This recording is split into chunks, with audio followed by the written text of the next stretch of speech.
Hello everyone, today we are going to learn basic Google Sheet tutorial how to change that format.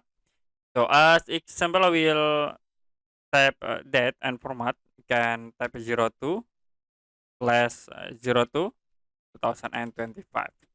So if you want to change this date format, you can go to format menu, click on numbers, and then you can click custom date and time. And here you can see we have a lot of formats that you can use.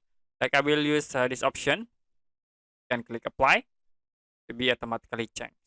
So you can click format, go to numbers, and then click on custom date and time.